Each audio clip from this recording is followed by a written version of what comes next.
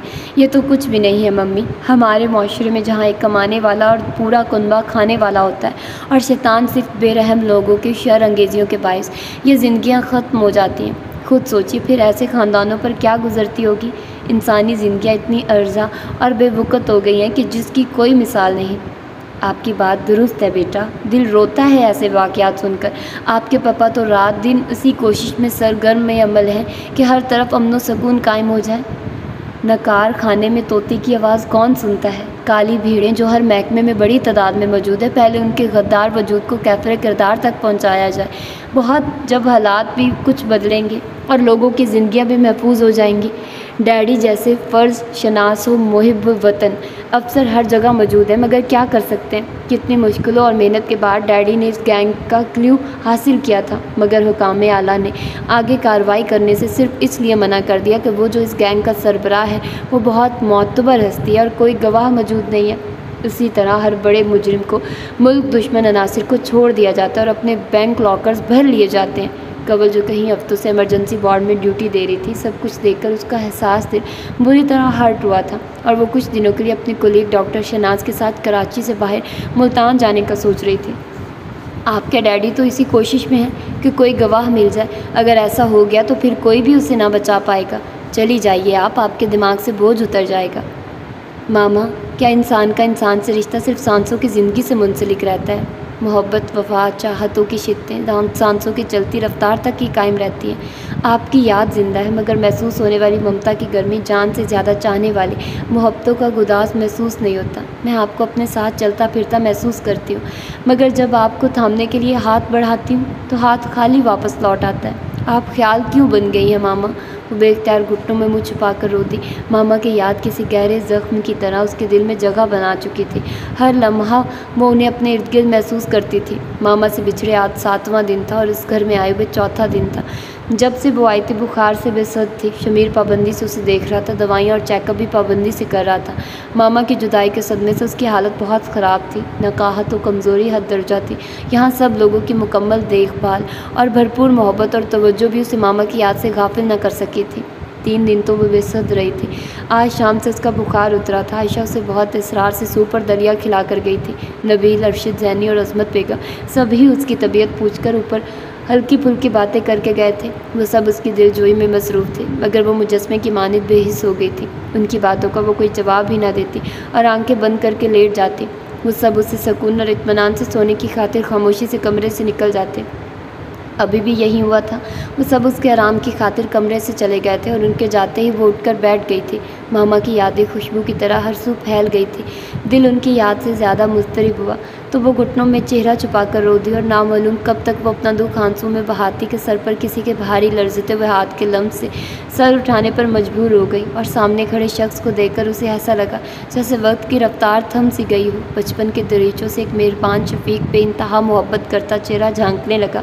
وہ خوشبوئیں بخیرتا سراپا، وہ مانوس چہرہ جس کے انتظار میں زندگی ہی انتظار بن کر رہ گئی تھی، آج برسوں بعد اس کے سامنے تھا، پہلے سے زیادہ مہربان، شفیق اور محبت کرنے والا۔ وہ بے اختیار خواب کسی کیفیت میں کھڑی ہو گئی تھی۔ لائبہ، میری بیٹی، میری جان، میں ہوں تمہارا ڈیڈی۔ ان کی آواز شفقت و جذبات سے لرز رہی تھی۔ سرخ آنکھوں میں گزرے سالوں کی تلخیاں نمی بن کر تیر رہی تھی۔ ختم ہو گیا آپ کا پردہ؟ وہ بیڈ سے اتر کر ان سے کافی فاصلے پر کھڑی ہو کر تن سے بولی۔ کیسی باتیں کر رہی ہو بیٹا آپ؟ باپ بھی کوئی بھلا بیٹی سے پردہ کرتا ہے؟ جی ہاں، آپ نے تو کم سے کم مجھ سے پردہ ہی کیا ہے۔ آپ جب بھی ماما سے ملنے یا کسی کام کے سلسلے میں آئے، میری غیر موجودگی میں آئے، یا اس وقت جب میں سو رہی ہوتی تھی، میری لاکھ خواہش و کوشش کے باوجود آپ میرے سامنے نہیں آئے، یہ پردہ ہی تو تھا۔ میری مجبوریاں تھی بیٹا، سب سے زیادہ میں اپنی محبت سے مجبور تھا۔ مجھے معلوم تھا کہ اگر تم سے مل لیا تو میری قسم، میرا عہد، سب کچھ محبت میں ڈوب جائے گا، پھر میں تم سے قطعی دور نہیں رہ سکتا تھا۔ بہت عذاب سہے میں نے۔ میری بیٹی، میں جانتا ہوں، مجھے معلوم ہے سب کہ میری بیٹی مجھ سے کتنی بدگمان اور ناراض ہے۔ مجھے معاف کر دو بیٹا، میں پلیز آپ مجھے شرمندہ مت کریں۔ میرا بچپن میری زندگی کا سب سے زیادہ نازک اور اہم دور بہت سی محرومی اور ناسودگی میں گزرا ہے۔ آپ کی معافی، آپ کی محبت میری زندگی کے وہ پل آسودہ اور خوشگوار نہیں کر سکتی۔ میرا حسرت بھرا مایوسیوں سے پر بچپن کبھی میری زندگی سے خارج نہیں ہو سکتا۔ میں نے ایک پورا دور جو تنہائیوں اور اپنوں کی یاد میں روتے سے سکتے گزارا ہے وہ کبھی بھلایا نہیں جا سکتا۔ میرے شعور میں آج بھی وہ تصور پوری طرح روشن ہے جہاں ہاسٹل کی یک بستہ گلاس وال سے چپکی ہوئی دو نگاہیں بڑی امید اور آس سے سڑک کو تکتی ہیں کہ اس کے ڈیڈی اس سے ملنے کار میں آتے ہوں گے۔ ہر آنے والی کار ان منتظر آنکھوں میں امیدوں کے رنگ بھر دیتی، مگر کار سے کسی دوسرے شخص کو برآمد ہوتے دیکھ کر جو اس کے شیشہ دل کے ٹکڑے ہوتے ہیں، اس درد کو میں ابھی تک اسی طرح محسوس کرتی ہوں۔ وہ انتظار اتنا طویل ترین ہوا کہ رات تکتی ہوئی نگاہیں پتھرا گئی، ساری امیدیں، خواب و خوشیاں مر گئی۔ اب مجھے کسی ہمدرد کی ضرورت نہیں ہے۔ آنسو موتیے کی طرح اس کے رخساروں پر بہہ رہے تھے، آواز اس کی بھاری ہو گئی تھی۔ ارشد جو روہیل کے ساتھ آیا تھا خاموشی سے وہاں کھڑا بے تحاشا روتی شکوے کرتی لائبہ کو دیکھ رہا تھا۔ مجھے احساس ہے بیٹا، آپ محرومیوں کا شکار رہی ہیں تو میں بھی حسرتوں کے اثار میں قید رہا ہوں۔ ہم دونوں کا درد مشترک ہے میری بیٹی۔ وہ آگے بڑھ کر اس کے سر پر ہاتھ رکھتے ہوئے دھیمے پرسوز لہجے میں بولے، نہیں، آپ کا اور میرا درد مشترک نہیں ہے۔ میں تنہا عذاب میں مبتلا رہی ہوں، آپ کے پاس تو سب موجود تھے، جبھی آپ کو میری ضرورت کبھی محسوس نہیں ہوئی، اور اب میں آپ کی ضرورت محسوس نہیں کرتی۔ وہ کٹھور لہجے میں سنگ دلی سے کہنے لگی، ڈیڈی، لائبہ کا شکوہ درست ہے، اس کا دکھ، اس کی محرومیاں اور کرب وہی سمجھ سکتا ہے جو ایسے حالات سے گزرا ہو۔ اس کی روح میں پڑے زخم جو سالوں پرانے ہیں اتنی جلدی نہیں بھر سکتے۔ آہستہ ہی آہستہ ہماری محبتوں اور جذبوں کی سچائی اپنا آپ بنوائے گی۔ آپ اپنے کمرے میں آرام کریے، میں ہوں لائبہ کے پاس۔ ارشد سنجیدگی سے کہتا ہوا روہیل صاحب کو اشارے سے بولا کہ وہ چلے جائیں، وہ بھی جذباتی ہو رہی ہے، وہ خود سمجھائے گا اسے اور ساری غلط فہمیاں دور ہو جائیں گی۔ روہیل صاحب سر دہ بھر کر لائبہ کو دیکھتے ہوئے کمرے سے چلے گئے۔ لائبہ اسی انداز میں کھڑی آنسو بہا رہی تھی۔ میری عقل حیران ہے کہ تمہارے پاس آنسوؤں کا اسٹاک اتنی وافر مقدار میں کیسے موجود ہے؟ وہ اس کے قریب آ کر بشاش لہجے میں ہاتھ سے اس کا جھکا چہرہ اوپر کرتے ہوئے بولا، دیکھو لائبہ، مجھے فخر ہے کہ میری بہن ایسے حالات سے گزرنے کے باوجود بہت اچھی اور معصوم ہے۔ ڈیڈی بہت سافٹ اور ڈیسنٹ مین ہے، تم نے بہت خراب امیج ان کا اپنی نگاہوں میں یا دل میں بنا لیا ہے۔ وہ اس کا ہاتھ پکڑ کر نرم لہجے میں سمجھانے لگا، میرا قصور نہیں ہے، میرے ساتھ جو سلوک کیا گیا اسی کا رد عمل ہے یہ سب۔ اوکے، میں مانتا ہوں اور تمہارے درد کو محسوس کر رہا ہوں، مگر گڑیا یہ بات بھی درست نہیں ہے کہ برے دنوں کی تکلیف دہ یادوں کو پیچھے اچھے آنے والے دنوں کو خوش آمدید نہ کہا جائے۔ رات کے بعد صبح ضرور ہوتی ہے، تاریکی کے بعد اجالا بھی لازمی ہے۔ ماضی خوشگوار ہو یا حسرت زدہ، اسے بھلانا آسان نہیں ہوتا۔ تم آہستہ آہستہ ان احساسات سے باہر نکلو جو تکلیف اور اذیت میں مبتلا کر دیتے ہیں۔ تمہارا حال روشن اور مستقبل انشاءاللہ تابناک ہوگا۔ ڈیڈی بھی تمہارے بغیر اتنے ہی بے چین اور پریشان رہے ہیں۔ گھر کی کوئی خوشی انہوں نے خوشی سے نہیں منائی، ان پر ہر وقت ایک بیزاری اور تنہائی کی کیفیت طاری رہتی تھی۔ ان 3-4 دنوں میں وہ جتنے پرسکون اور مطمئن نظر آئے ہیں، ہم لوگوں نے انہیں اتنا پرسکون کبھی نہ دیکھا تھا۔ آپ بیٹھ جائیے نا، اس کا دھیما محبت و شفقت بھرا انداز اسے اپنی بد اخلاقی کا احساس دلانے لگا۔ بدلتے حالات نے اس کا لہجہ اور انداز بدل دیے تھے، مگر اب خود ہی اسے ان لوگوں کی سچی بے ریا محبت اور اعلیٰ ظرفی پر رشک آنے لگا تھا کہ اس کی اس قدر بیگانگی، ہر درمی اور بدتمیزی کے باوجود وہ لوگ مخلص و ہمدرد اور پیار سے لبریز تھے۔ تم بھی بیٹھو، اپنے دل سے بدگمانی اور ناراضگی کا زہر نکال دو۔ بہت خواہش تھی کہ ہماری بھی کوئی بہن ہو جس کے خوبصورت وجود سے گھر میں بہار آ جائے، اور یہ خواہش اس طرح پوری کی اللہ تعالیٰ نے کہ واقعی ایک پری جیسی پیاری سی بہن دے دی۔ ہماری خوشیوں کا تو کوئی ٹھکانہ ہی نہیں ہے، اور تم ہو کہ ہم سے بات کرنے پر رضامند نہیں۔ سچ بتاؤ، کیا ہم بہت برے ہیں؟ نہیں، آپ لوگ تو بہت اچھے ہیں۔ تو پھر بھائی کہو، یہ اجنبیت کیوں؟ کیا بھائی کا ارمان نہیں تھا تمہیں؟ اوہ بھائی! وہ بے اختیار اس کے سینے سے لگ کر بلک اٹھی۔ اسے بھائی کے وجود کا احساس بڑی شدت سے ایک سر پھرے شخص نے کبھی بڑی حد درمی سے دلوایا تھا، آج وہ معتبر ہو گئی تھی۔ اس کی عزت کے محافظ، غیرت مند اور توانا بھائی موجود تھے۔ اب وہ اپنا انتقام لے سکتی تھی، وہ اس کی ساری زیادتیوں کا انتقام لے گی۔ اس نے بفرے انداز میں سوچا۔ ارشد نے بڑے دلار سے اس کے آنسو صاف کیے تھے۔ واہ بھائی واہ، شکر ہے رب کا جو تمہاری یادداشت لوٹ آئی، کم از کم تم نے ہمیں بھائی تو مانا۔ شمیر مسکراتے ہوئے اندر داخل ہوا تھا، اور اس کے ساتھ نبیل، عائشہ، زینب بھی مسکراتے اس کی طرف بڑھے۔ مسرتوں سے ان کے چہرے چمک رہے تھے۔ کینٹ اسٹیشن پر اس وقت زبردست گہما گہمی پائی جاتی تھی۔ آگے جاتے لوگوں کا ہجوم، سامان اٹھائے بھاگتے دوڑتے، کلی، کولڈ ڈرنکس، چائے اور دوسرے کھانے پینے کی اشیاء فروخت کرتے لوگوں کی بھاگ دوڑ دیکھنے سے تعلق رکھتی تھی۔ شمائلہ تابش کا ہاتھ پکڑے بہت شوق و حیرانی سے ادھر ادھر دیکھ رہی تھی۔ انور فرسٹ کلاس ڈبے میں ان کا سامان سیٹ کروا رہا تھا، اور وہ جس کی زندگی کا پہلا اور انوکھا سفر تھا، یہ سب کچھ بڑی خوشی اور حیرانی سے دیکھ رہی تھی۔ تابش کی کیفیت بھی اس سے مختلف ہرگز نہ تھی۔ اے شمائلہ، سب سامان رکھ لیا تھا نا یاد سے؟ لو بھلا دیکھو، بالکل ہی خوشی سے باولی ہوئی جا رہی ہے۔ ادھر آ کر بھائی کے ساتھ سامان لگوا لو، کچھ رہ نہ گیا ہو۔ خوشی کی تو بات ہے نا امی، سچ مجھے تو ابھی تک یقین نہیں آ رہا کہ ہم ریل کا سفر کریں گے۔ ہاں باجی، مجھے بھی یہ سب خواب جیسا لگ رہا ہے، تابش گردن ہلا کر بولی۔ اس خواب کی تعبیر تو جب معلوم ہوگی جب تم 2 دن کا سفر کر کے لاہور پہنچو گی۔ بیٹھے بیٹھے کمر اور ٹانگیں درد کرنے لگیں گی، برتھ پر بھی سکون کی نیند نہیں آئے گی۔ بھائی آپ ابھی سے ڈرا رہے ہیں؟ شمائلہ کے انداز پر وہ بے اختیار مسکرا دیا۔ خیال رکھنا بیٹا اپنا۔ اجمل صاحب جو ایک ہفتہ قبل ہی لوٹے تھے خاموشی سے کھڑے تھے، بہت دیر بعد اس سے مخاطب ہوئے۔ ان کے لہجے میں شفقت و محبت تھی۔ جی ابو، آپ بھی اپنا خیال رکھیے گا۔ باپ پہلی بار اتنی اپنائیت و خلوص سے مخاطب ہوا تھا، وہ جو بچپن سے اپنی محرومی اور غربت کے باعث اپنے باپ کو خوب سمجھتا تھا، جس کی لاتعلقی و بے حسی نے اسے غلط راستے پر چلنے پر مجبور کر دیا تھا۔ وہ نفرت و ناراضگی ان کی آج کی اس اپنائیت نے توڑ دی تھی۔ دل کے کسی تشنہ گوشے میں آسودگی چھانے لگی، مگر لہجے کی اجنبیت لفظوں میں پنہاں تھی۔ ہاں بیٹا، خیال رکھنا اپنا۔ افشا کے ساتھ بھی کبھی کبھی چکر لگاتے رہنا، تنہائی کا احساس بھی نہیں ہوگا۔ ہم بہت جلد آ جائیں گے۔ خورشید اس کے قریب آ کر اپنائیت سے بولی۔ السلام علیکم۔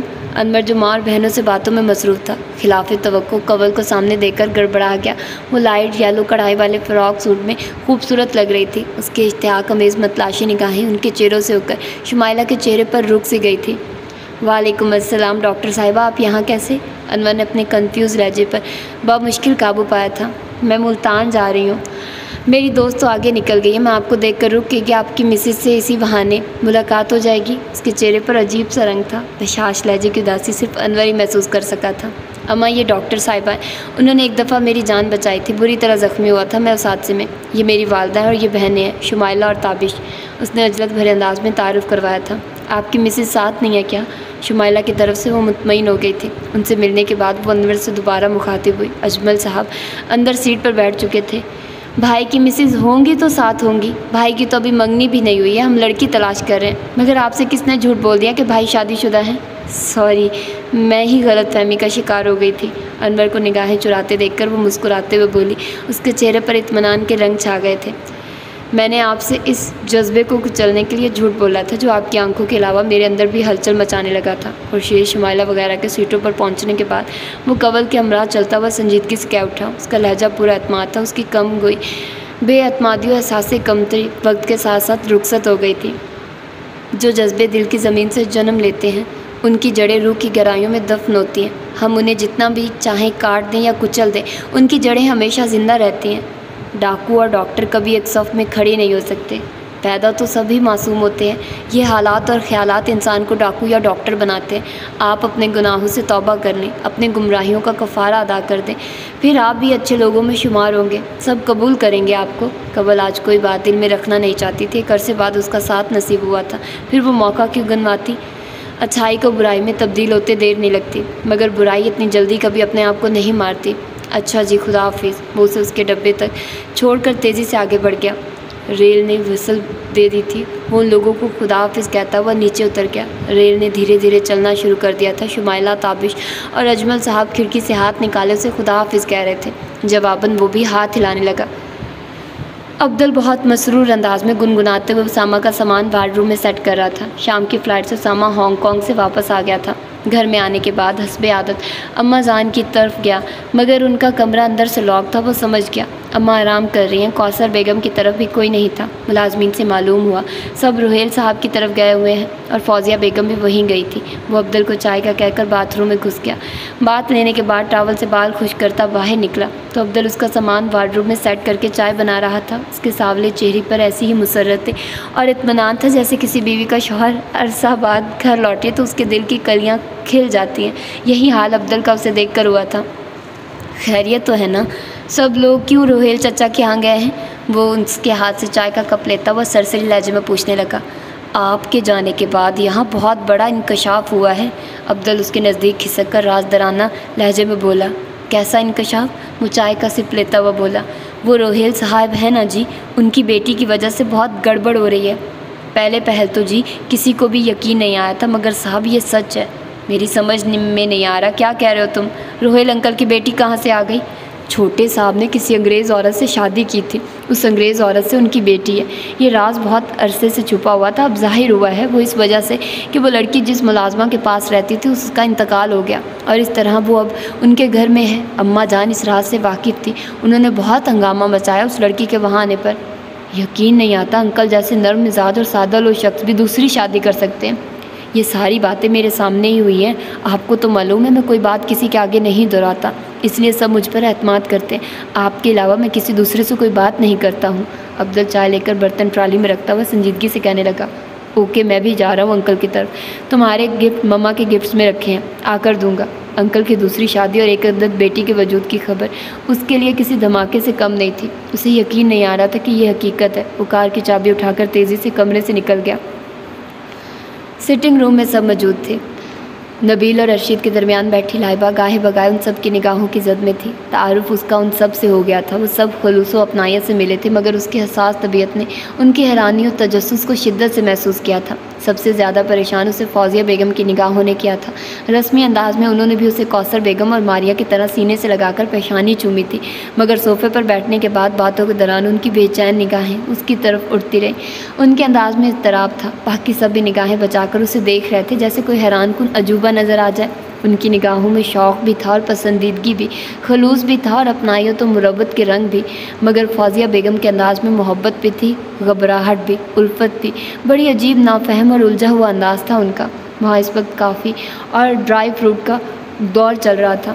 زینی اور عائشہ نے ملازمہ کی مدد سے سب کو کافی سرو کر دی تھی۔ ڈرائی فروٹ کی ٹرے بھی سب کے قریب موجود تھی، وہ بھی اپنے اپنے مگ لے کر ان کے قریب صوفے پر بیٹھ گئی۔ روہیل صاحب کچھ دیر قبل ان کے درمیان سے اٹھ کر گئے تھے۔ عظمت بیگم جو کوثر اور فوزیہ بیگم کے درمیان بیٹھی تھی، چہرے پر اطمینان و بے فکری کے رنگ پھیلائے انہیں وہ واقعات سنا رہی تھی جس کے سبب روہیل صاحب نے دوسری شادی کی اور لائبہ کی ان مصلحتوں کے تحت ان سے دور رہی۔ ان کے لہجے میں لائبہ کے لیے محبت تھی، روہیل کے لیے ہمدردی کا جذبہ تھا۔ انہوں نے معمولی سا بھی یہ محسوس ہونے نہیں دیا کہ روہیل کے تقسیم ہونے کی خبر مستزاد اس پر اس کی ہم منصب کی کوکھ سے جنم لینے والی زندہ حسین حقیقت نے انہیں اندر سے زخمی کر دیا ہے۔ وہ اپنی محبت، اعتماد، مان اور غرور کی لاش خود اٹھائے ہوئے مسکرانے پر مجبور ہے۔ بہت عظیم ہے آنٹی، آپ نے جتنی فراغ دلی سے سب کچھ تسلیم کیا ہے، آج کل اتنی صابر، سادہ اور کشادہ دل کوئی عورت نہیں ہو سکتی۔ ماریہ کا دھیما لہجہ عقیدت سے چور تھا، اس نے عظمت بیگم کا ہاتھ اٹھا کر اپنے لبوں سے لگا لیا تھا۔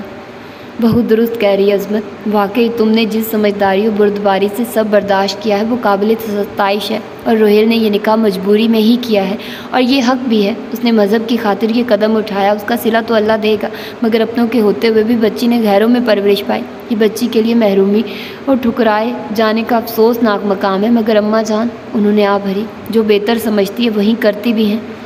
آپ کو خواہش بھی بہت تھی نا بیٹے کی، دیکھیے اللہ نے کیسے گھر بیٹھے بیٹی دے دی۔ فوزیہ بیگم نے لائبہ کے چہرے سے نگاہیں اٹھا کر ان کی باتوں میں حصہ لیا۔ چہرے پر اطمینان کے رنگ بکھرے ہوں تو جسم کے اندر ہونے والی ٹوٹ پھوٹ اور تکلیف سے کوئی واقف نہیں ہو سکتا، مگر درد چھپا کر مسکرانے کا فن بھی کسی کسی کو ہی آتا ہے، اور عظمت بیگم اس امتحان سے بھی بخوبی گزر گئی تھی۔ انہیں نارمل دیکھ کر سب نے ہی اس کڑوی حقیقت کو تسلیم کر لیا تھا۔ بھیا میں اپنے کمرے میں جاؤں؟ اس نے بچپن سے خود کو تنہائی اور سکوت میں گم پایا تھا۔ ہاسٹل کی روٹین معمول کے مطابق رہی تھی، وقت پر اٹھنا، وقت پر کھانا، وقت پر سونا، وقت پر پڑھنا، وقت پر کھیلنا۔ پھر پاکستان آ کر بھی یہی معمول رہا، بلکہ یہاں تنہائیاں اور بڑھ گئی تھی۔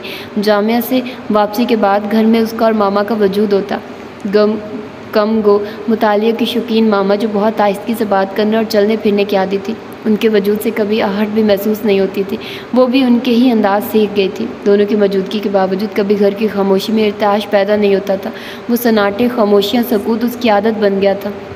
اسے یہاں آئے 1 ہفتہ ہونے والا تھا، مگر اسے یہاں کچھ گھبراہٹ ہونے لگی تھی۔ نبیل کے بیٹے کا ہنسنا، رونا، کھلکھلانا، نبیل اور ارشد کے آفس جاتے وقت اور آتے وقت کی عائشہ زینب سارے دن شاپنگ اور کھانے پکانے کے مسئلوں پر بلند آواز میں مشورے کرتی، کبھی کسی رشتہ دار یا محلے کی ذات پر تبصروں کے ساتھ کہکے لگاتی۔ عظمت جو اکثر ان کا ساتھ دیتی تھی اور دونوں ٹائم ملازماؤں سے صفائی کرواتے ان کی ہدایتیں پورے گھر میں گونجتی ہیں۔ عظمت بیگم خود اپنی نگرانی میں صفائی کروانے کی عادی تھی اور اس گھر کا سب سے بڑا ہنگامہ شمیر تھا۔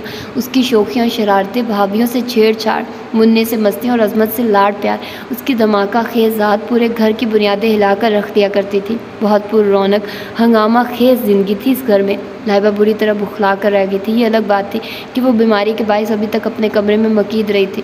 سب سے زیادہ شمیر نے اس سے فری ہونے کی کوشش کی تھی، مگر اس کی بیگانگی اور سرد موری کو اس کی بیماری اور دکھ پر محمول کر کے برا نہیں مانا تھا۔ ارشد اور نبیل سے وہ بہت مانوس ہو گئی تھی اور اپنے ماضی کا ایک ایک دکھ، محرومی اور انتظار کا کرب انہیں سنا چکی تھی، اور کل رات کو آنے والے افتخار صاحب کی کال نے یہ دھماکہ خیز خبر دے دی تھی کہ وہ اسامہ کی منقوہ ہے۔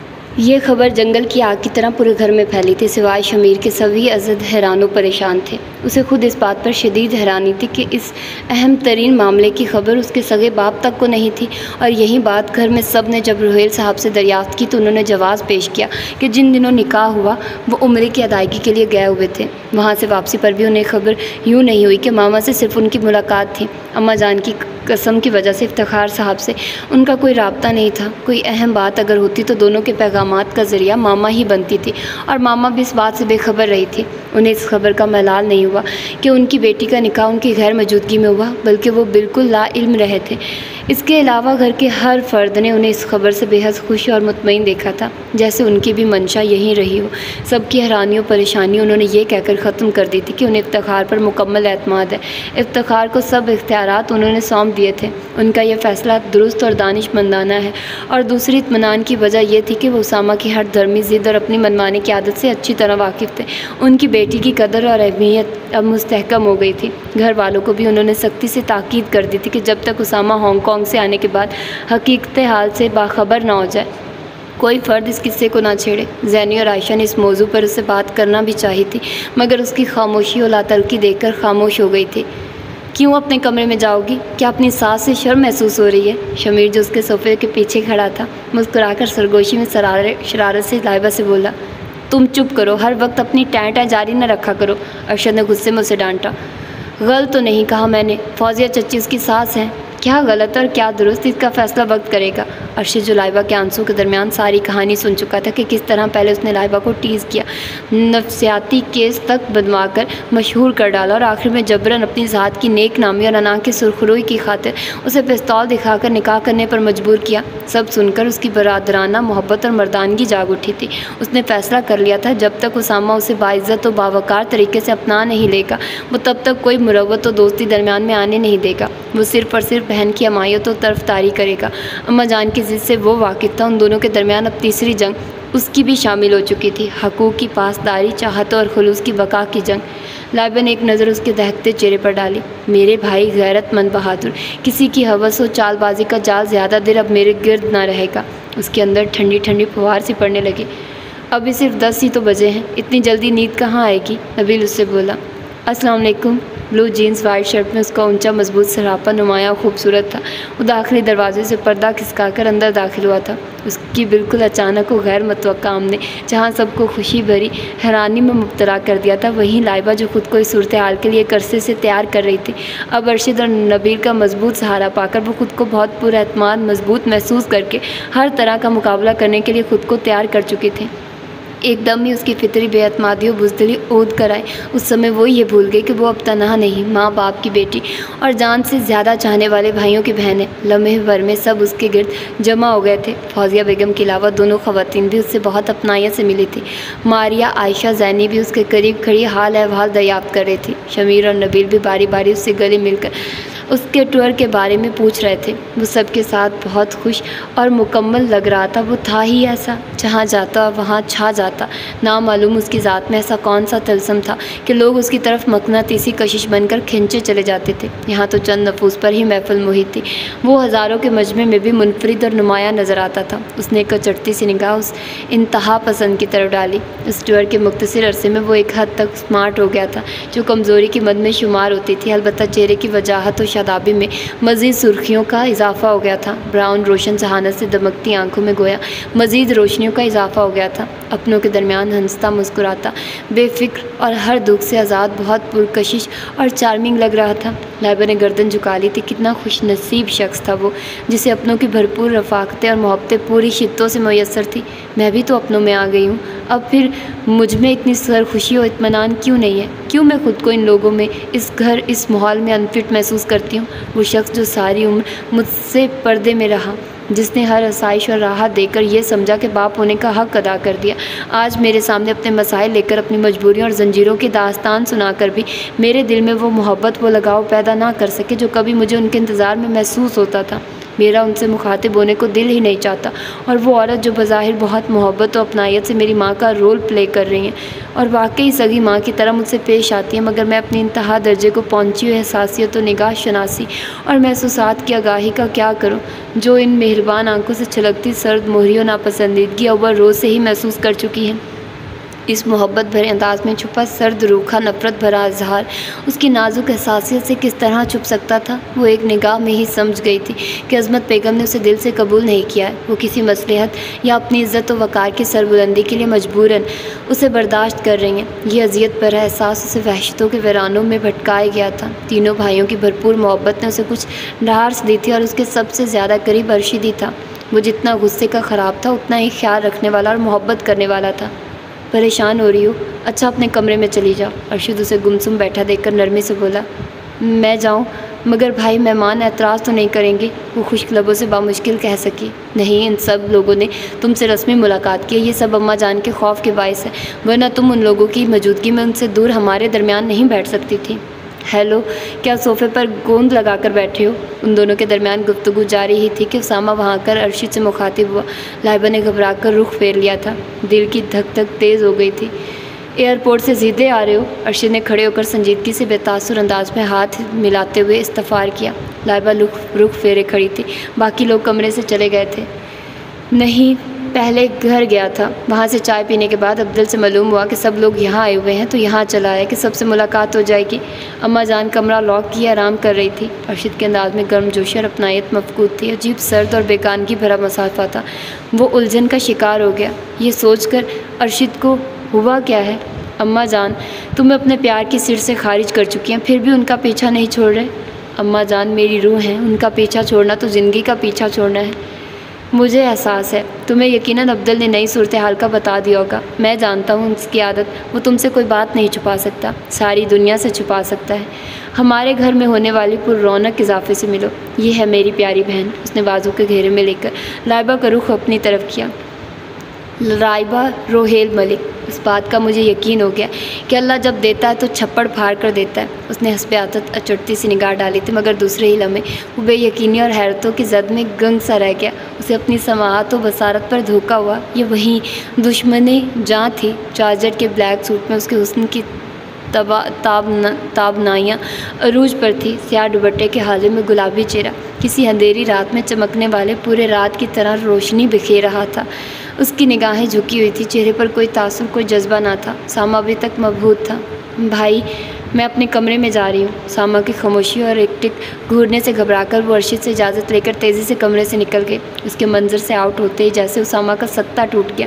لائبہ روہیل انکل کی بیٹی ہے، یہ کس طرح ممکن ہے؟ وہ جیسے خود سے مخاطب تھا، اس کے چہرے پر الجھن و بے یقینی ابھی تک موجود تھی۔ ممکن ہے مائی ڈیئر کزن، آج کل کے سائنس کے دور میں جہاں چاند سورج تسخیر کیے جاتے ہیں، نئے جہانوں کی تلاش میں سیارے متحرک ہیں۔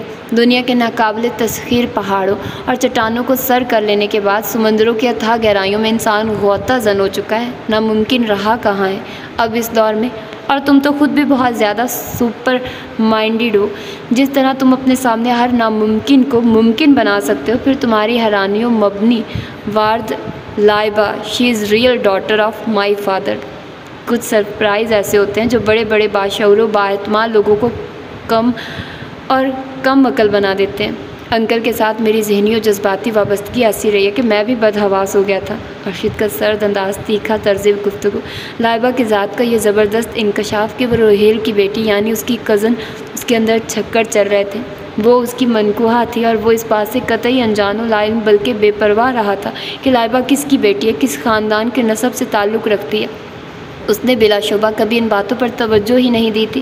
حد تو اس کی خود فراموشی کی ہی یہ تھی کہ نکاح کے وقت بھی اس نے صرف قبول ہے کہ خوشگمان و مدہوش کن الفاظ کہنے کے بعد نہ پہلے کسی لفظ پر توجہ دی۔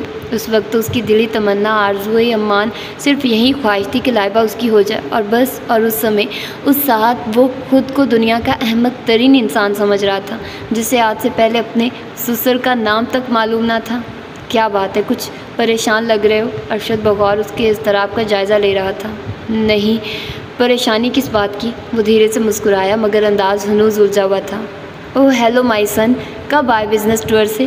روہیل صاحب کمرے میں داخل ہوتے بہت گرم جوشی انداز میں اسامہ کی طرف بڑھے تھے۔ اسامہ کو وہ بچپن سے ہی بہت چاہتے تھے، بھائیوں بہنوں کی، بچوں کو، سبھی کو پیار کرتے تھے، مگر اسامہ انہیں سب سے زیادہ ذہین، حساس اور منفرد لگتا تھا۔ اس کا درویشیانہ طرز زندگی، جذبہ غربا پروری، ہمدرد و گداز طبیعت انہیں اس کا گرویدہ کر گئی تھی، اور جب سے افتخار نے ان پر یہ نیا انکشاف کیا تھا، تب سے تو وہ انہیں اور زیادہ عزیز اور پیارا ہو گیا تھا۔ اپنی بیٹی کی طرف سے جو انہیں فکر و اندیشی لاحق تھے کہ اماں جان اسے اب بھی قبول کرنے کو تیار نہ تھی، اب ان کی ضد ٹوٹتی ہوئی نظر آ رہی تھی۔ اسامہ کے سنگ جڑ کر اس کا مستقبل تابناک و مضبوط ہو گیا تھا۔ انہیں مکمل امید تھی کہ اسامہ جیسا انصاف پسند، بہادر، ضدی اور اپنی منمانے والا اور ہر دھرم شخص ان کی بیٹی کو اس کا حق دلوا دے گا۔ اس کے علاوہ بھی وہ ان تمام خوبیوں کا مالک تھا جو ایک آئیڈیل داماد میں ہونی چاہیے: اکلوتا، خوبرو، ہینڈسم، اسمارٹ، ایجوکیٹڈ اور ہائی سوشل بیک گراؤنڈ رکھنے والا، دولت مند، وسیع ترین بزنس کا مالک، نیک و شریف کردار تھا جس کا۔ افتخار کے حد درجہ دانش مندانہ و بے مثال فیصلے نے انہیں ہمیشہ کے لیے ان کا احسان مند کر دیا تھا۔ شام کو ہی واپس لوٹا ہوں۔ عجیب ہوتے ہیں نئے رشتوں کے احساسات بھی۔ کل وہ انجان تھا تو بہت بے تکلفی سے ان سے ملتا تھا، آج باخبر ہوا تو خود بخود ہی کچھ گھبراہٹ اور تکلف انداز میں آ گیا تھا، جبکہ وہ اسے بہت ہی والہانہ انداز میں گلے ملے تھے۔ اور سنائیے، کیسا محسوس کیا آپ نے پاکستان کے اور وہاں کے بزنس سیٹ اپ کو؟ روہیل اسے اپنے قریبی صوفے پر لے کر بیٹھ گئے تھے۔ ان کا ایک ہاتھ ابھی تک بڑے دوستانہ انداز میں اس کے شانوں پر تھا، اور لہجے میں گویا شہد کی ندیاں بہہ رہی تھیں۔ یہاں کی بنی ہوئی اشیاء وہاں بہت پسند کی جاتی ہیں، خاص طور پر چمڑے کی بنی ہوئی مصنوعات کی بہت مانگ ہے، اور بہت تیزی سے یہ صنعت فروغ بھی پا رہی ہے۔ وہاں میں نے بزنس ٹاکس پر 2-3 میٹنگز اٹینڈ کی ہیں۔ مجھے معلوم ہوا بہت سی غیر ملکی کمپنیاں اور بزنس پارٹیز ایسی ہیں جو ہمارے ملک میں بزنس کرنا چاہتی ہیں۔ میں ان کے خوف کا باعث یہاں کی دہشت گردی، ہنگامے، فسادات، اس ملک میں بسنے والے ہم وطنوں اور ہم مذہبوں کو جانی و مالی تحفظ حاصل نہیں ہے، تو وہ اپنے تحفظ کا ذمہ کس سے لیں؟ ملک کو ضرورت ہے ملکی استحکام اور معیشت کو مضبوط کرنے کے لیے زر مبادلہ کی۔ غیر ملکی کرنسی کے آگے جب ملکی کرنسی کا ذکر ہوتا ہے تو ندامت کے مارے نگاہیں نہیں اٹھتی۔ روز بروز گرتی کرنسی، معاشی بدحالی، اندرونی خلفشار اور فسادات نے پاکستان کو بہت لاغر و تنہا کر دیا ہے۔ کسی کو ملک کی فکر نہیں ہے، جو بھی اس کی باغ دوڑ سنبھال کر بیٹھتا ہے، ہر بہانے وہ کس سیاسی الٹ پھیر سے اپنی جیبیں بھرتا ہے۔ سب بے امر و بے فیض دعوے ہوتے ہیں۔ پاکستان کی بنیادوں میں لاکھوں جوانوں، بوڑھوں، عورتوں، بچوں کا خون شامل ہے۔ ہمارے ملک کی بنیاد ان شہیدوں کے لہو سے گل رنگ و مضبوط ہے۔ دشمن کتنی بھی تدبیریں کر لیں، یہ انشاءاللہ قائم و دائم رہے گا، اور سب کی دعا ہے اللہ ایک دن اس ملک کو بھی ایسا باضمیر و بے ایمان سرپرست دے گا جو پاکستان کو حقیقی معنوں میں اسلام کا قلعہ بنا کر پورے جہاں میں منور و تابع کر دے گا۔ اس کی خوشحالی دور نہیں ہے انشاءاللہ۔ انکل، یہ خواب تو دیکھنے والی کتنی ہی آنکھیں ہمیشہ کے لیے بند ہو گئی۔ شاہ رخ تم سے بات کرنا چاہتا، اس نے کال کیا تھا کہ تم سے اس کا کانٹیکٹ نہیں ہو رہا، جب بھی تم سے رابطہ ہو اس کا پیغام دے دوں۔ عرشی نے گفتگو کا رخ موڑ دیا تھا، شاید وہ جلد جلد اصل صورتحال معلوم کرنا چاہ رہا تھا۔ شاہ رخ کے نام پر اسامہ تھوڑا سا جذبز ہو گیا تھا، وہاں ایک دم ہی خاموشی چھا گئی۔ اسامہ رشتے کی نزاکت کے باعث خاموش بیٹھ گیا۔ کب سے جانتے ہیں آپ شاہ رخ کو اور اس کی فیملی کو؟ روہیل صاحب نے بالآخر خاموشی توڑی۔ جامعہ میں میری افتخار انکل سے ملاقات ہوئی تھی، پھر ملاقات کا سلسلہ پھیل کر دوستی میں بدل گیا تھا۔ انہوں نے ہی شاہ رخ سے مجھے متعارف کروایا تھا، اور شاہ رخ کچھ میرا ہم مزاج دوست نواز ٹائپ بندہ تھا۔ اس طرح میری اور اس کی دوستی مضبوط ہوتی چلی گئی۔ اس نے بہت سنبھل کر جواب دیا، دیکھو بیٹا، میں صاف گو اور کھرا انسان ہوں، ہمیشہ میں نے سچ اور صاف گوئی کو نصب العین بنایا، مگر ایک اہم پوائنٹ پر میں ماں جیسے مقدس و باعزت رشتے کے آگے مجبوراً یہ شعار یہ اصول توڑ بیٹھا اور آج تک اپنی نگاہوں میں پست ہوں۔ کوئی راہ نجات، کوئی راہ فرار، کوئی راہ مستقیم دکھائی نہیں دیتی، اور جو حقیقت اب عیاں ہوئی ہے اس سے آپ بھی حقیقتاً روشناس ہو چکے ہوں گے۔ انہوں نے سنجیدگی سے اس سے سوال کیا۔ جی انکل۔ اس کا انداز ایسا تھا جیسے کسی جرم کا اقرار کر رہا ہو۔ یہ وہ کفل تھا جو اکثر میرے لبوں پر پڑا رہتا تھا۔ میری بیٹی کی تنہائی، اس کا حال، اس کا مستقبل مجھے اندر ہی اندر دماغ کی طرح چاٹ رہا تھا۔ اماں جان نے اسے جبھی اپنانے سے انکار کر دیا تھا جب وہ چند دن کی بے ماں کی بچی ان کی دہلیز پر آئی تھی۔ انہوں نے اس سے بڑا ظلم اس کے ساتھ یہ کیا کہ اسے اپنا خون، اپنے وجود کا حصہ ماننے سے ہی انکار کر دیا، اور آج تک اس پر اٹل ہے۔ ان کی بات کے احترام میں نے اس حقیقت کو عظمت اور سب لوگوں سے چھپایا کہ اماں جان کی منشا یہی تھی۔ میں ان کی خاطر اپنے اصول توڑ کر بے حس بنا، اپنی ہی اولاد کے لیے اجنبی ہو گیا۔ وہ اپنوں کے لیے تڑپتی رہی اور میں یہاں زخم ہوتا رہا۔ اماں جان نے عہد ایسا لیا کہ میں زبان کھول ہی نہ پایا، اور نامعلوم یہ سلسلہ کب تک چلتا کہ اس کی آیا کا انتقال ہو گیا، اور پھر اس طرح میری بیٹی اپنوں میں آئی۔ مگر اماں جان اسے ابھی بھی اپنانے سے گریزا ہے۔ ان کی وہی ضد ہے کہ وہ اسے اپنا خون نہیں مانتی۔ فاطمہ تو میری لاتعلقی و بے پرواہی کے جواب میں ایک بیٹی کا تحفہ دے کر چلی گئی۔ سوچتا ہوں کیا وہی زیادتیاں بیٹی کو بھی دوں؟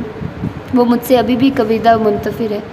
افتخار انکل سے بات ہوئی آپ کی تو آپ کو انہوں نے یہ بھی بتایا ہوگا کہ… اس نے چند لمحے توقف کیا۔ لائبہ سے میں نکاح کر چکا ہوں۔ اس نے بھی دو ٹوک بات کرنے کی ٹھان لی۔ یہ بات پوشیدہ رکھنا احمقانہ فعل تھا۔ اس نے کلیئر بات کر دی۔ ہاں، اور اسی نکاح کی پاداش میں اماں جان نے تم سے بات چیت بند کر رکھی ہے، اور ان کا مطالبہ طلاق ہے۔ ارشد زہر خند لہجے میں بولا۔ کیا مطلب؟ اماں جان کو کیسے خبر کہ لائبہ میری بیٹی ہے؟ روہیل بری طرح بوکھلا گیا۔ اماں جان کو یہ معلوم نہیں ہے ڈیڈی کہ لائبہ سے اس نے نکاح کر رکھا ہے، اور انہیں جب یہ حقیقت معلوم ہوگی، جب نامعلوم، وہ کیا کریں گی؟ ارشد کا لہجہ ہنوز ترش تھا۔ اسامہ بیٹے، یہ جو نیا رشتہ تم نے افتخار کی موجودگی میں جوڑا ہے، مجھے مسرت ہوئی سن کر، مگر یہ رشتہ حقیقت جب ہی بنے گا جب لوگ ماں اماں جان کے میری بیٹی کو دل و جان سے بیٹی تسلیم کریں گے۔ تم مجھے عزیز آج بھی ہو اور کل بھی رہو گے، ہمیشہ رہو گے۔ ارشد کا سرد مصافحہ ناگوار انداز اب اس کی سمجھ میں آیا۔ تو اب نئے امتحان کے لیے تیار ہو جاؤ اسامہ اسد ملک صاحب، اس نے خود سے کہا۔ اندر تک اس کی بے چینی و اضطراب پھیلتا چلا گیا۔ ارشد کے تیور اسے سخت ناگوار گزرے تھے۔ ارشد، تمہاری کال آئی ہے۔ ملازمہ کے ہمراہ عائشہ ٹرالی پر کافی کے علاوہ دوسرے لوازمات رکھ کر اندر داخل ہوتے ہوئے ارشد سے بولی، جبکہ اسامہ اس کے احترام میں کھڑا ہو گیا تھا۔ انور اسٹیشن سے ریل روانہ ہونے کے بعد کئی لمحے بے اختیار نگاہوں سے ریل کی پٹریوں کو گھورتا رہا۔ اس کے احساسات ناقابل فہم تھے۔ ڈاکٹر کنول سے ملنے کی خوشی اور حال دل کہہ دینے سے اطمینان و سرور سا مل گیا تھا، مگر اتنے حیران کن مورکے کے باوجود وہ اپنے اندر عجیب طرح کی بے چینی و گھبراہٹ محسوس کر رہا تھا۔ گھر والوں سے وہ پہلی مرتبہ جدا نہیں ہوا تھا، بلکہ اکثر و بیشتر وہ تو سرکار کے احکامات کی تعمیل میں کیے گئے کارناموں کے باعث انڈر گراؤنڈ رہتا تھا، اور گھر والوں سے پرانا بہانہ بنا دیتا کہ شہر سے باہر جا رہا ہے، اور حالات معمول پر آنے کے بعد پھر وہ گھر لوٹ آتا۔ اس کی جرائم پیشہ زندگی میں ماں، بہنوں اور باپ کی کوئی اہمیت ایک مدت تک نہیں رہی تھی، مگر پھر جس طرح آسودگی و خوشحالی سرکار کی عنایتوں کی وجہ سے گھر میں آنے لگی، پیٹ کو عمدہ غذا، تن کو بہترین کپڑا اور خوبصورت و آرام دہ رہائش کے ساتھ آسائش بھی میسر آئی، تو وہ ایک دوسرے کے قریب آ گئے۔ بہنوں کی محبتیں، ماں کی نرم و شیریں ٹھنڈی چھاؤں جیسی ممتا نے اس کے اندر کے نئے شخص کو ابھارا۔ اپنے گھر کی راحت، ماں بہنوں کی محبت سے وہ اکھڑ بد مزاج و خود غرض انور ایک دم ہی بدل گیا۔ اس نے کہیں گھر اور گھر والوں کو درخود اعتنا نہیں جانا تھا۔ پہلے کی طرح گھر سے دور رہنے کی نہیں، اسے گھر جانے کی لگتی تھی، جہاں ماں اور بہنیں اس کا سارا کام کیے اس کی منتظر رہتی تھی۔ وہ ان کی محبتوں اور ان کی نگاہوں میں اپنے لیے اتنی اہمیت و پیار دیکھ کر اپنے پچھلے ناروا رویوں پر نادم و شرمسار ہو جاتا، اور اپنی بے انتہا دیکھ بھال اور اچھے برتاؤ سے ان کے ساتھ رواں رہنے والے اپنے رویے کی تلافی کرنے لگا تھا۔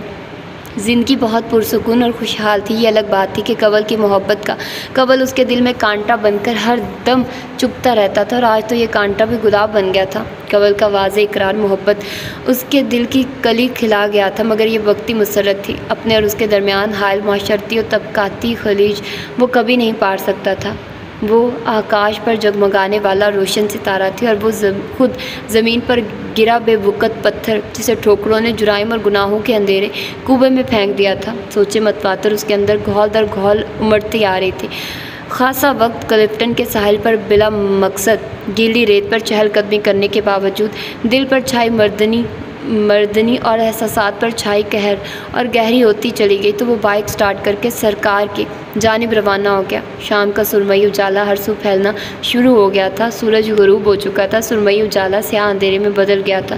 جب وہ اپنے مخصوص ٹھکانے پر پہنچا تو مسلح چوکیدار نے اسے دیکھتے ہی نہایت احترام سے گیٹ کھول دیا تھا۔ وہ گیٹ سے کچھ ہی آگے بڑھا تو دو خونخوار کتے برق رفتاری سے اس کی طرف بڑھے اور اپنے مخصوص تربیت یافتہ انداز میں اس کے جوتے سونگھنے کے بعد اسی برق رفتاری سے پھولوں کی گھنی باڑ کے پیچھے چلے گئے۔ انہیں یہاں آنے جانے والے مخصوص لوگوں کی بو کی شناخت تھی، ورنہ اجنبی کو تو وہ لمحوں میں اپنے نوکیلے دانتوں اور پنجوں سے ادھیڑ کر رکھتے تھے۔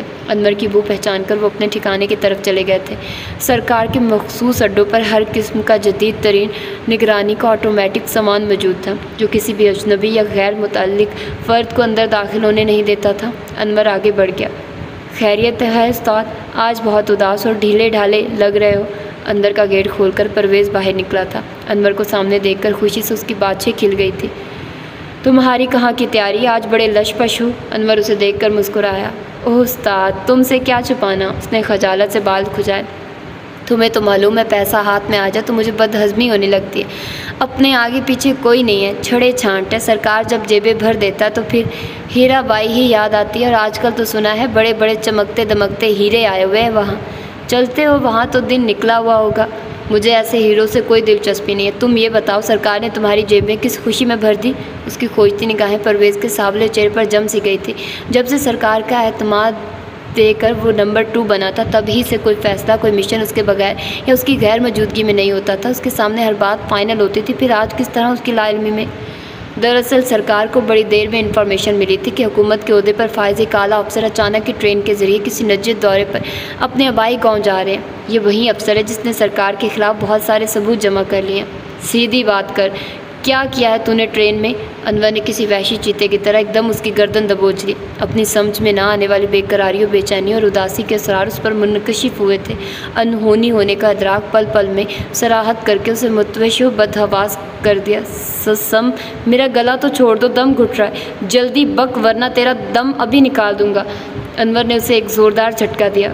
وہ انفارمیشن غلط تھی، مگر جب تک مجھے معلوم ہوا میں ڈبے میں بم فٹ کر کے آ چکا تھا۔ مگر تم اس طرح کس وقت کس گاڑی میں؟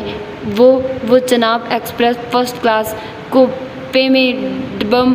انور کی نگاہوں میں زمین و آسمان گردش کرنے لگے۔ اپنی سماعتوں نے اس نے زبردست دھماکے سنے۔ امی، ابا، شمائلہ اور تابش کا معصوم چہرہ اس کی نگاہوں میں گھومنے لگا۔ اسے ایسا لگا جیسے اس کا دماغی توازن اٹھ گیا ہو، سوچنے سمجھنے کی ساری صلاحیتیں مفلوج ہو چکی تھیں۔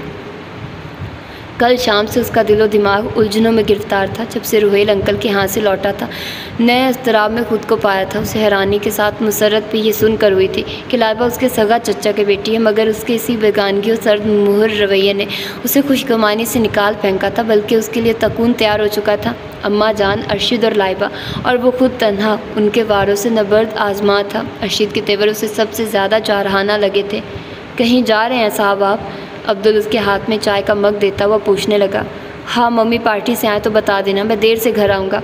رستم صاحب کے سیکرٹری کا فون کہیں باہر آ چکا ہے، رستم صاحب آپ سے ملنا چاہتے ہیں۔ ہاں جاؤں گا ان کے پاس بھی، پہلے ایک مسئلے سے نمٹ لوں، وہ جیسے خود سے بولا۔ اس کی گاڑی گیٹ سے اندر داخل ہوتے دیکھ کر لائبہ جو عصر کی نماز پڑھ کر لان میں ہی تسبیح پڑھنے بیٹھ گئی تھی، گھبرا کر کھڑی ہو گئی۔ کل اس نے اسے بری طرح نظر انداز کر دیا تھا، اور جب تک وہ کمرے سے چلا نہیں گیا وہ کمرے سے نہیں نکلی تھی۔ وہ اس کے مزاج کو پہچانتی تھی، وہ اس وقت کس موڈ میں یہاں آیا ہوگا اس کا اندازہ بھی اسے ہو گیا تھا۔ وائٹ کاٹن کے شلوار سوٹ میں اس کے وجیہہ چہرے پر غصے کی سرخی اس نے دور سے محسوس کر لی تھی۔ روہیل اور عصمت پارٹی میں گئے تھے، نبیل اور عائشہ بھی گھر میں نہیں تھے۔ شمیر ابھی کچھ لمحے پہلے ہسپتال جانے کے لیے نکلا تھا، اس کی نائٹ ڈیوٹی تھی۔ ارشد بھی کچھ لمحے قبل آفس سے آ کر اپنے کمرے میں گیا تھا۔ جہنی بھی کمرے میں ہی تھی۔ اب نامعلوم کیا ہو، اس کے تیور اچھے نہیں لگ رہے تھے۔ اتنی جلدی یہاں آنے کا مقصد جذبہ خیر سگالی نہیں ہو سکتا۔ وہ سوچتی ہوئی تیزی سے لان عبور کرتی ہوئی گیٹ کھول کر کوریڈور میں ہی پہنچی تھی، لیکن وہ جو اسے فرار ہوتے دیکھ چکا تھا برق رفتاری سے اس کے پیچھے پہنچا تھا اور کوریڈور میں اسے گھیر لیا تھا۔ تم نے مجھے اندھیرے میں رکھا، یہ جواز تھا تمہارا مجھ سے نفرت، بلکہ بے انتہا نفرت کرنے کا؟ اماں جان اور دوسرے لوگوں کی سزا تم مجھے دیتی آئی ہو، اور اب کہاں فرار حاصل کر رہی ہو؟ اس نے خشونت بھرے انداز میں آگے بڑھ کر اس کا ہاتھ پکڑ لیا تھا۔ چھوڑیے میرا ہاتھ، میں آپ سے کوئی بات نہیں کرنا چاہتی۔ شٹ اپ، اب کوئی بکواس نہیں سنوں گا تمہاری، وہ شولوں کی طرح دہکا۔ کیسا شور ہے یہ؟ اوہ تم! ارشد گیلری سے اس طرف آ کر اسامہ کو دیکھتے ہوئے بولا۔ ہاتھ چھوڑو، یہ کیا لفنگو جیسی حرکت ہے؟ شریفوں کا شیوا نہیں ہوتا یہ۔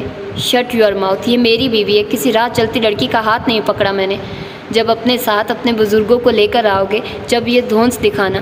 اس گھر کی چھت کے نیچے صرف اور صرف یہ ہماری بہن اور ممی ڈیڈی کی بیٹی ہے، اور کسی کا کوئی رشتہ نہیں ہے۔ میں تمہارا لحاظ صرف رشتوں کے احترام میں کر رہا ہوں ارشد، ورنہ اور میں کسی لحاظ و مروت کو حائل نہیں کروں گا۔ مجھے اپنی بہن سے عزیز کوئی دوسرا رشتہ نہیں ہے۔ لائبہ پر حق جب ہی جتانا جب اماں جان کو لے کر آنا، اسے بیوی بنا کر لے جانے کے لیے۔ اس نے آگے بڑھ کر جھٹکے سے لائبہ کا ہاتھ کھینچ لیا۔ دونوں کی نگاہوں میں اترتا خون دیکھ کر لائبہ نے موسم سرما کی اداس شاموں کے وحشت ناک سناٹے اپنے اندر بہت گہرائی تک اترتے ہوئے محسوس کیے۔ تم میری نرمی سے ناجائز فائدہ اٹھا رہے ہو ارشد، بہتر یہی ہوگا کہ تم میرے اور لائبہ کے درمیان سے ہٹ جاؤ۔ ارشد کا جھٹکے سے لائبہ کا بازو اس کی گرفت سے آزاد کروانے پر اسامہ کی مردانہ آنا اور قوت برداشت پر بھرپور ضرب لگی تھی۔ وہ غصے سے بفر اٹھا تھا۔ درمیان؟ محترم اسامہ ملک صاحب، یہ درمیان اب اس وقت تک تمہارے درمیان نہیں آئے گا جب تک تم میری بہن کو باعزت طریقے سے اپنے بزرگوں کے ساتھ گواہوں کی موجودگی میں نہیں لے جاؤ گے۔ اس وقت تک میری بہن کا نام تمہارے لبوں کو چھوا تو چیلنج کر رہے ہو مجھے؟ اس کے لہجے میں بلا کی ضد اور اکھڑ پن تھا۔ تم جو سمجھنا چاہو، ارشد بھی اسی انداز میں بولا۔ اوکے، اسے میں ابھی تمہارے سامنے ہی لے کر جاؤں گا۔ وہ بڑے جارحانہ انداز میں لائبہ کی طرف بڑھا تھا۔ اس کا چہرہ آگ کی طرح سرخ ہو رہا تھا، اعصاب چٹان کی مانند تنے ہوئے تھے۔ اسامہ بھائی، خدا کے لیے، زینی جو ارشد کے پیچھے کھڑی صورتحال سمجھنے کی کوشش کر رہی تھی قبل اس کے کہ وہ دونوں باہم دست و گریباں ہوتے، بخلا کر ان دونوں کے درمیان آ گئی تھی۔ یہ کیا ہو رہا ہے؟ ارشد، آپ آرام سے بیٹھ کر بات کریں۔ وہ حواس باختہ اسامہ کے بعد ارشد سے مخاطب ہوئی۔ لائبہ خاموشی سے ارشد کے بازو سے لپٹی کھڑی تھی، سراسمگا گمسم۔ بیٹھ کر بات کروں؟ ارے لاتوں کے بھوت کبھی باتوں سے بھی مانے ہیں۔ مجھے اپنی طرح بد لحاظ و بد زبان بننے پر مجبور مت کرو۔ وہ تہ سے دھاڑا۔ پلیز ارشد، یہ کس طرح بات کریں آپ اسامہ بھائی سے؟ زینی اس کی طرف دیکھ کر بولی۔ شٹ اپ، یہ میری بہن کا معاملہ، یہاں تم نے کسی کی حمایت لینے کی کوشش کی تو زندہ زمین میں دفن کر دوں گا۔ دفع ہو جاؤ یہاں سے۔ ارشد نے جان بوجھ کر اسے بے عزت کیا تھا۔ وہ جانتا تھا اسامہ زینی کو سگی بہن کی طرح چاہتا ہے۔ بھائی بھابھی کا کوئی قصور نہیں ہے، آپ انہیں کچھ نہ کہیے۔ لائبہ سے زینی کی تذلیل و تحقیر برداشت نہ ہوئی تو اس نے پہلی بار زبان کھولی۔ کاش زینی کے رشتے کی زنجیر میرا راستہ نہ روکے ہوئے ہوتی تو میں تم جیسے بزدل کو ایسا سبق سکھاتا کہ آئندہ ساری زندگی تم کبھی خواب میں بھی اس توہین امیز جالہانہ انداز میں اسے نہیں پکار سکتے تھے۔ اس کی حسب خواہش اسامہ اس کی تذلیل برداشت نہیں کر سکا۔ آپ اندر چل کر بیٹھے اسامہ بھائی، چچی اور چچا جان آتے ہی ہوں گے۔ زینی نے موقع کے لحاظ سے خود پر کنٹرول کر لیا تھا، ورنہ ارشد کے رویے پر اسے خوف کے ساتھ ساتھ رونا بھی آ رہا تھا۔ نہیں، اب تو میں چلوں گا، مگر جلد ہی اس رشتے سے اس گھر میں داخل ہوں گا جس کی خواہش صالح صاحب کر رہے ہیں، مگر یاد رکھنا تنہا آؤں گا۔ اس کے تمسخرانہ لہجے میں خود سری اور ضد کی سرد آنچ تھی۔ اس کی برہم شعلے اگلتی آنکھیں چند لمحے لائبہ کو سفید پڑتے چہرے پر رکی، پھر وہ واپسی کے لیے مڑ گیا۔ زینی کے بہت روکنے کے باوجود وہ پلٹا نہیں تھا۔ میری بھی بات کان کھول کر سن لو، اس گھر کا گیٹ تم صرف کزن کی حیثیت سے عبور کر کے اندر دہلیز پار کر سکتے ہو، ورنہ سامنے نے پلٹ کر نہیں دیکھا تھا۔ وہ بہت اطمینان سے بے خوف انداز میں وہاں سے گزر کر پورچ تک پہنچا تھا۔ کار سٹارٹ کرتے وقت اس کی نگاہیں لائبہ کی فکر مند ہوتی نگاہوں سے ٹکرائی تھی۔ اس سرد موسم میں بھی اس کے اندر سخت تپش کا احساس جاگا تھا۔ جیپ سلگتی ہوئی بولتی نگاہیں تھیں۔ لائبہ ان سے چھلکتی بے رحمی و صفاقی سے لمحے بھر کو سہم کر رہ گئی۔ اس خودسر اور ہٹ دھرم شخص سے کچھ بعید نہ تھا۔ تو یہ تھی آج کی ایپیسوڈ۔ ہوپ تو کہ آپ لوگوں کو پسند آئی ہوگی، تو اپنا فیڈ بیک دینا مت بھولیے گا اور مجھے بتائیے گا کہ آپ لوگوں کو یہ کیسی ایپیسوڈ لگی۔ تو ملتے ہیں انشاءاللہ اس کی اگلی ایپیسوڈ میں۔ اپنا ڈھیر سارا خیال رکھیے گا، مجھے دعا میں یاد رکھیے گا۔ اللہ حافظ۔